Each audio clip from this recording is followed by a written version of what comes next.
evening, ladies and gentlemen. Hi, Rajan. We're looking forward to a session with you on the future of gaming.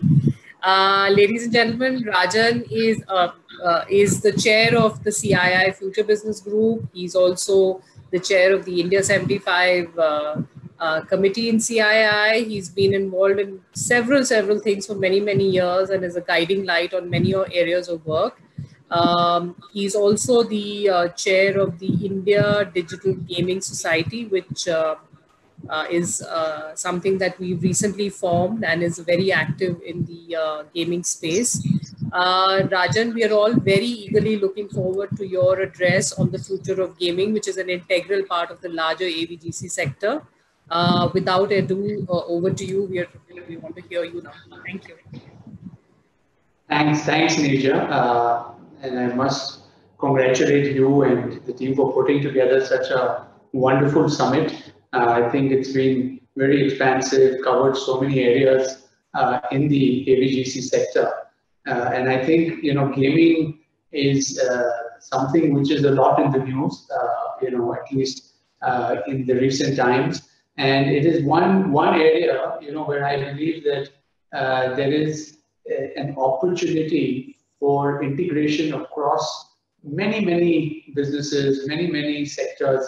I think competing or competitiveness or gaming as we call it, where you're trying to be on the top of a leaderboard, is something that people imbibe very early in life, right from schooling to later stages in life. You're always competing, trying to get to leaderboards. So I think what gaming really does is it touches that one emotion of a person.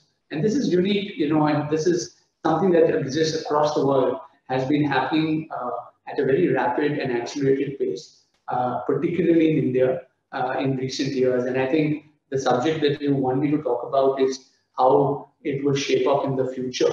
And I thought I'll, first just quickly, mention the method through which I will, talk this through. One first look at what is the global scenario in gaming today, then really how gaming is becoming more a part of the social space that we the world, some insight into that because there's a lot of excitement there. And in that light, where are we in India? And then really 4 trends that I think that are catching on really quickly, how esports is now becoming mainstream. The cross-platform play in gaming, I think, is something that is, again, enhancing both the opportunity and the monetization potential of the sector. Cloud gaming, which will be boosted by 5G. Women coming more into gaming. So these 4 trends that I see as becoming mainstream over the next few years. And then the last point really is about what should, therefore, a strategy be when you are in this sector, and how would you really, what are the few things that you should look at, as you take this journey from 2020 to 2025. Neerja, you rightly pointed out initially, through CII, we've seen how India as a country can move, make exponential strides in its progress from 2007-8 through the India 75 initiative, a 15-year prolonged agenda where you take certain issues and you continue to build on it. I think gaming as an industry requires something very similar. We have to set a target to what we would like to see the industry to be in 2025 for the future backend, and therefore from here to for the next 5 years, really what should we be doing as an industry becomes just so much more critical as we move forward. But just to give a quick industry snapshot, I think the global gaming industry today is about $159 billion industry. I think it's larger than the music industry, the other entertainment, cinema industry, and we've seen how globally this industry has really been able to create impact in multiple ways. What we find is that mobile or gaming through mobile is nearly about $77 billion of that entire industry, nearly twice that of the PC, and nearly maybe 60 or 70% higher than console, which is at 45 billion. So if one were to really look at, where the future is going to lie when it comes to gaming, I think mobile is clearly the winner. And if you look at the trend in the last several years, that has been very, very clear. Mobile phones themselves, or smartphones, are becoming a lot more powerful, and therefore the ability to game on the move is a concept that has taken shape very, very significantly. I think the other aspect of mobile is it's very sticky. Today we see that we're doing so many things. Again, the COVID and the lockdown has enhanced that the importance of a mobile or that utility in a person's life, and we've all experienced it. And I think that is that increase in that, and gaming by itself being a sticky kind of an activity will benefit from that. So if we were to look at the future, I think the growth of mobile, which is today nearly about half of the overall gaming industry, would probably escalate significantly from here on. At least it will definitely be the highest growth area when we compare to PC consoles and mobiles. The second thing that I mentioned is how gaming is now becoming a part of the social spaces that we operate in. And I think that's really where we are finding a very existing new trend, because the moment you attach a real world clock to a game, right, you become a social media channel. Something that you're doing with any of your regular Facebook or Insta or any of the other channels, we definitely believe that a lot of the future trend will involve gamification. There are some, gaming real life situations that have already opened up. There are games that have been created in that space. But adding a social world, and during lockdown, people are having weddings in a gaming environment, and we are seeing that happen. I think there are a large number of platforms. So how globally gaming can become a part of that social fabric that we have will make gaming even more interesting. So if you look at where people really spend time today on the mobile, of course, you will spend time on your calls, you will spend time on your chats, you will spend time on entertainment, on watching videos, and on social with gaming. I think we're really taking away nearly about 30 or 40% of the time a person would spend on mobile, increasing in the future. So I definitely believe that will be something that will become a lot more a fabric of, as I mentioned, I think governments are looking at gaming as an industry a lot closer. I think, we've had our own Prime Minister Modi talk about it several times, again, very recently, just a few days back, about how gaming as an industry we need to build out of India, how we can create games on Indian folk tales and culture, and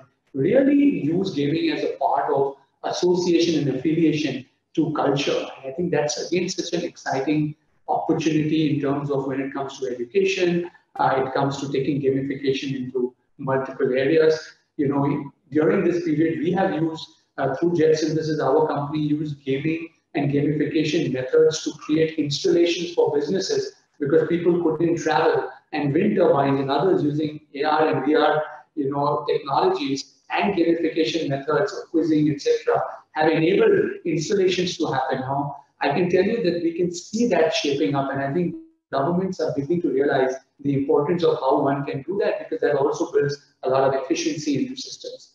The German government recently revealed a very major funding program for the national games industry, which allows companies to claim nearly 50% of their costs that they invest in gaming. So, there is a lot of incentive coming around the world.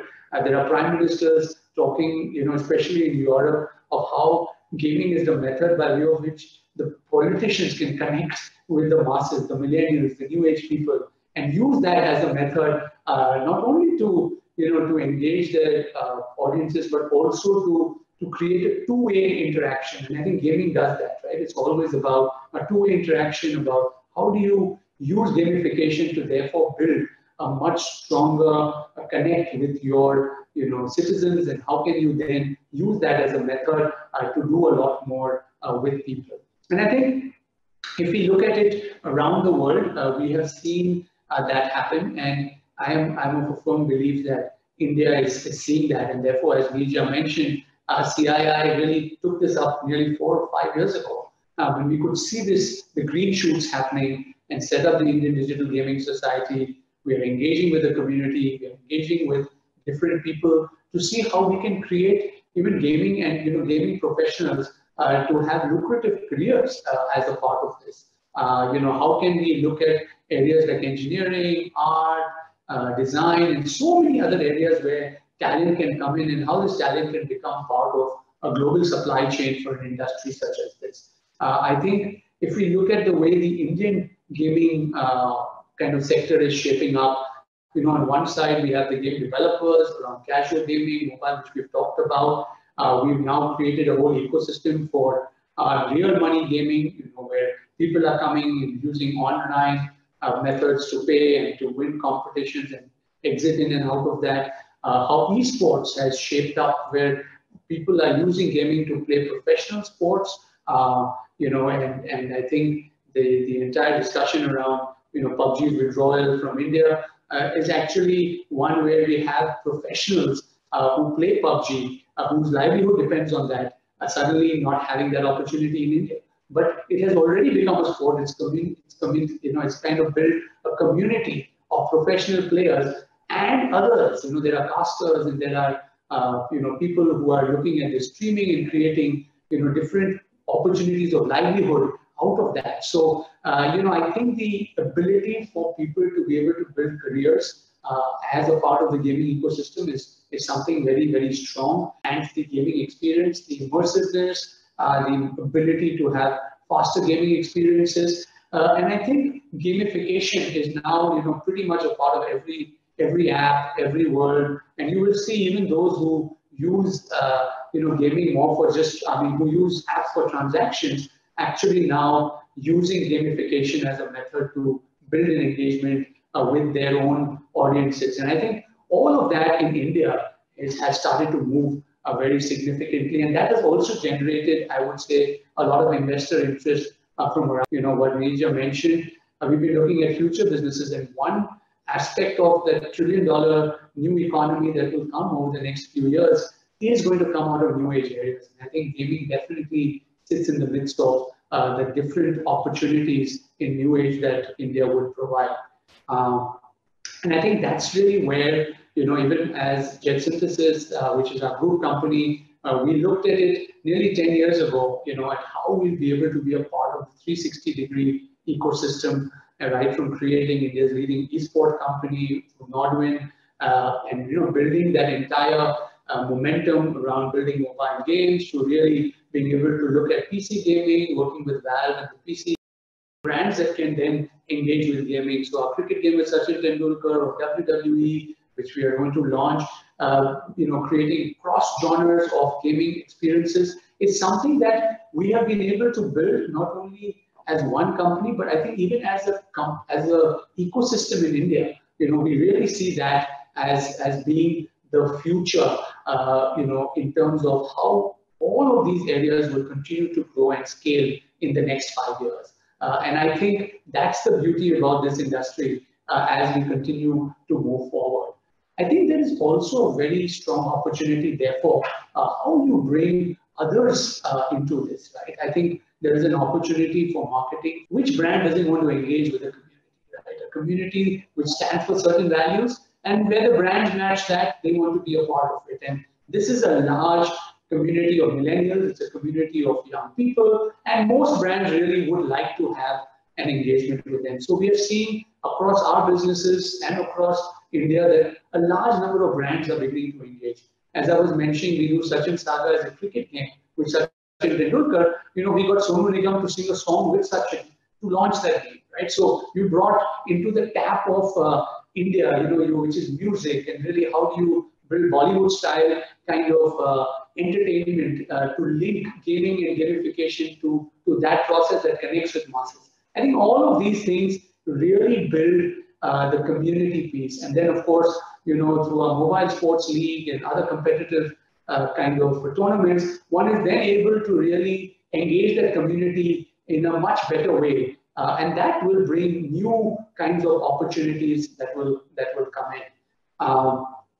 I'm now going to talk about the 4 trends that I mentioned, which really quickly that are shaping. One is, of course, as I said, esports in a post-COVID world. I think we firmly believe that, how can esports become a strong driver of both, as I mentioned earlier, careers as well as development of professional sports players. Esports is now an Olympic sport. It is going to be able to create aspirations in young people to be able to win an Olympic medal by playing video games and really competing. It's a sport that really requires fitness levels of a very different kind. And it is truly one where we feel regional players, local platforms, like any of our other sports, where India does, can actually come from all of these areas and sectors. Esports as a part of COVID has seen an exponential rise. There's at least the viewership has grown over 100% because people are tuned into streaming channels to watch different players compete with one another. And I think the entire thing of online esports, internet penetration is going to really, make this competitive sport something that will grow significantly. And we see that over the next 5 years, India can play a very meaningful role. And while the global and the world will continue to grow in that space. The second point, as I mentioned, that will, I think, contribute significantly to the revenue growth that will happen across this industry is the cross-platform play that has now begun to emerge. It doesn't matter whether you are playing a game on a console, whether you are playing on, a PC or a mobile, you'll be able to move across these in a manner that is absolutely seamless. You can leave one game in one stage of a game, move into the other, and make that entire gaming experience a part of everything that you do in life, right? So it makes it a part of your daily journey. And as I mentioned earlier, for community, right? So imagine, I know this game Fortnite did this during the COVID period, got Travis Scott to run a concert, and I think they got some 12 million people who came in as a community, and the players just partied up together, to come across platforms and see how you can promote cross-platform play. So I think the entire ability to move between platforms is something that will, create much greater engagement, much higher value for the engagement, and therefore really be able to create something, I think, quite significant. Cloud gaming is, I think, the other second big trend that I think will definitely play a key role. It is expected to grow, particularly in Asia, and I think the key driver of that is 5G. As we get, better internet speeds, you get a Game Pass, and you can really, on the cloud, play pretty much all the games that you play on your console or on your things, on your mobile, and it will just change the way, gaming and monetization will happen. Again, with unlimited data plans, cost of data going down, I think the ability to then create a massive opportunity for the future rests in really cloud gaming. And I think there is a big trend that we see which is moving in that direction. The third thing I mentioned is the women in gaming. I think the number of women who have been part of gaming has really begun to increase. If we look at it, earlier in India, maybe 30% of women were gamers. There are many reports that are suggesting that the share of women gamers will go up to about 40 to 45%. Now, you can just look at what is that opportunity going to unlock, right? The types of games that India can create, because women gamers have a particular genre. Maybe they play a lot more of the puzzle, casual games, and I think as we see the female population that is going to start gaming a lot more, we will find that the growth, particularly in countries like India, will increase a lot. And we are seeing these in rural India. We're seeing the empowerment that digital and mobile is providing to people, and the trend in video and music, I think, has already been available. So I know I was talking to somebody, a very senior political person from a Western country who visited 16 villages in India, in different states, and said the only thing that we found common were people wearing jeans in the village square on their mobiles, either watching some video or doing something, and a lot of them being women. And I thought that it was quite interesting, that in a village, the young people, and these are again green shoots of change as we see it happening. And I think women coming into gaming will see a boost to the sector, which will be again, I think, very significant.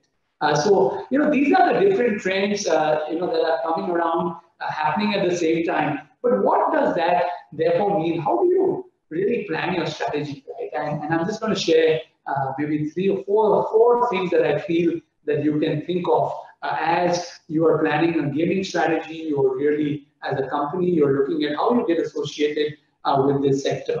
I think one needs to be ready for rapid shifts, because the shifts that are going to impact this industry are beyond the control of my control or your control or others. Just what has happened, yesterday with a lot of Chinese games and others being banned in India, right? It's one shift that has happened that can change the destinies of many gaming studios, not only in India, around the world.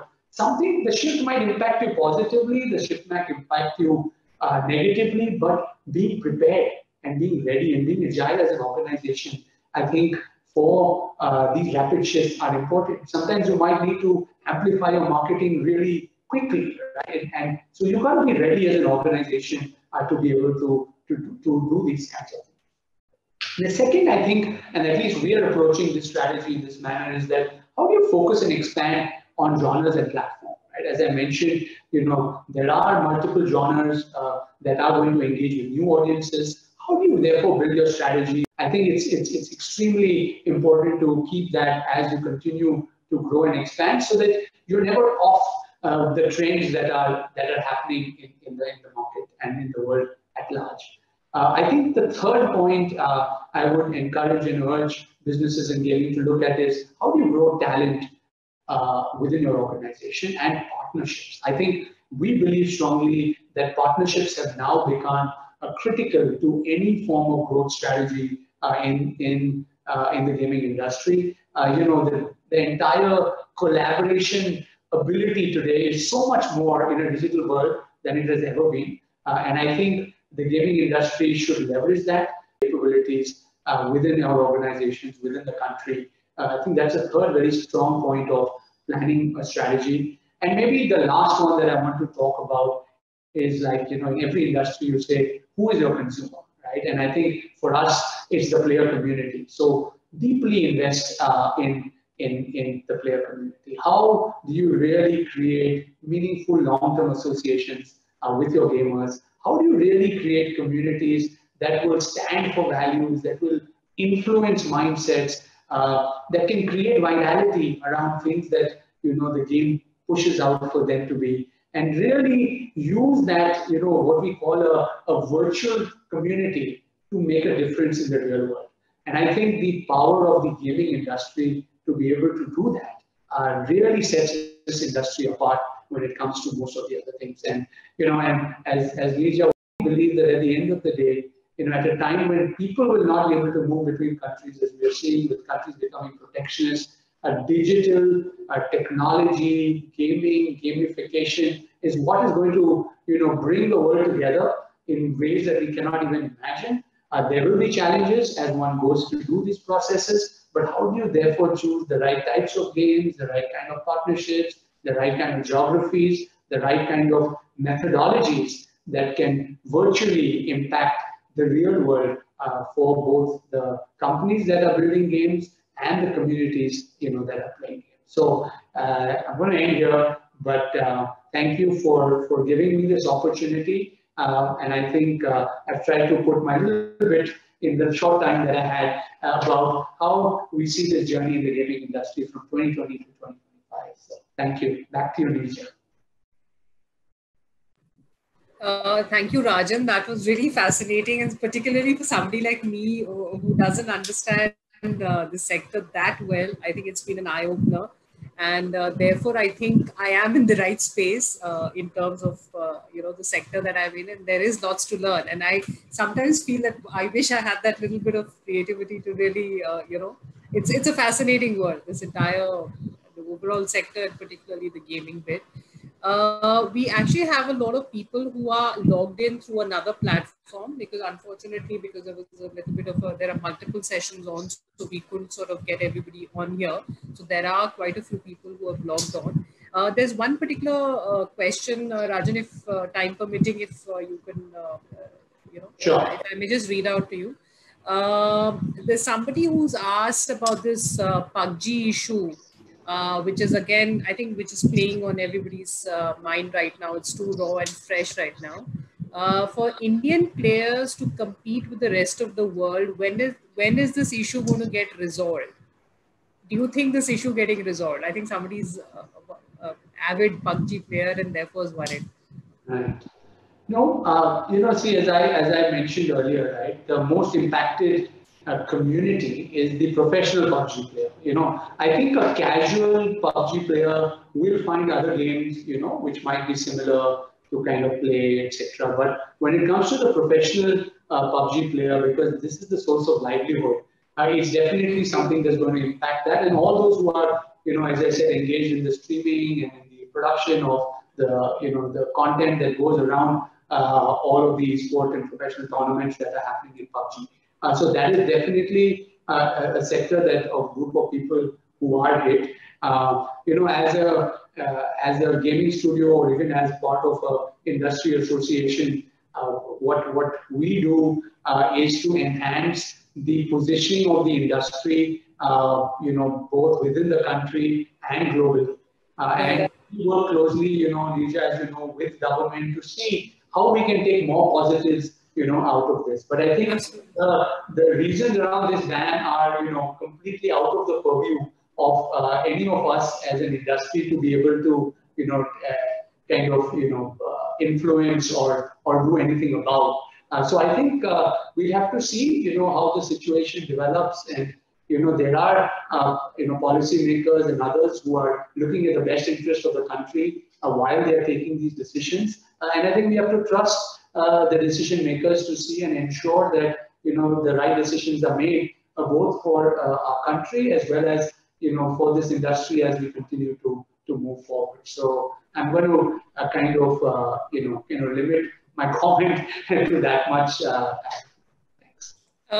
Thanks, Rajan. Rajan, just one more question, if you allow me. In the OTT sector or the platform or the space, as one calls it, the government is obviously, and we've had several rounds of discussion with the Ministry of Information and Broadcasting on the regulation part. And particularly Secretary Khare is of the very strong view that, look, it should be very feather-light regulation, and it should be self-regulated.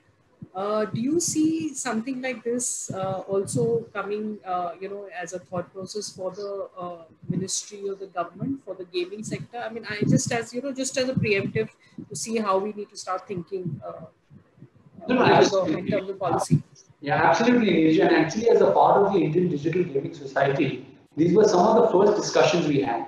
I think it is, self-regulation works when those who are the providers of those platforms and content to larger audiences take responsibility, right? And I think we made all our members sign a code of conduct which ensures that developers are being responsible and like the entertainment industry, giving warnings in terms of what influence or impact that content can have on certain audiences, recommended for certain types of audiences, very much similar to what you would see in the film industry or anything else, right? Because at the end of the day, any form of content that a person engages with does influence thought processes, minds, are suitable for certain types of people, not suitable for certain types of people. And I think we are definitely looking at it as an industry where we make the developers of all of this content, like in the OTT platforms who stream different forms of content,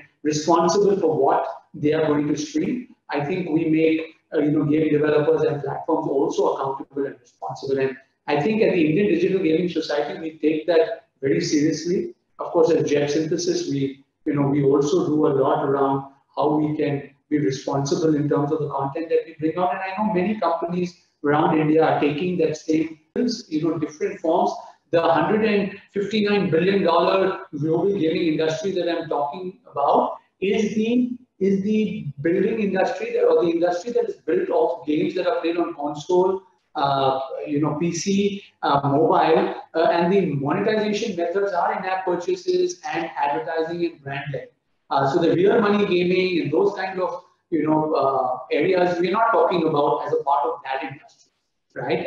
They will have a different set of implications on society, because I think it's clearly, I think the thinking of the government is very right here, that whoever or whatever is that platform that is engaging audiences with what they are doing needs to take responsibility for their audiences, give warnings that might be relevant for them, so that regulation is really not required. Because at the end of the day, if we create a responsible community, that is what will build trust with government and also encourage the industry to be able to grow rapidly. So I think responsibility at the hands of companies is very good. Thank you, Rajan. That was interesting. A fascinating sector. No wonder AVGC is considered the champion sector and a sector for the future, the sunrise sector as we call it. And the Honorable Prime Minister has alluded to it very recently. And therefore, from CII's point of view also, while we have a very robust media and entertainment committee, which is with very eminent people across all the sub-verticals of the media and entertainment segment, but I think the AVGC is what really got us, to really give it that focus and trust, and that to get the community together. And therefore, we are glad that you're there with us and to guide us through this process. And we hope to have a good, time working with you and the Gaming Society, and exciting times ahead. Many thanks for your time, Rajan, and look forward to future engagement. Thanks, Rija. Thank you very much. A pleasure. Thank you, Rajan.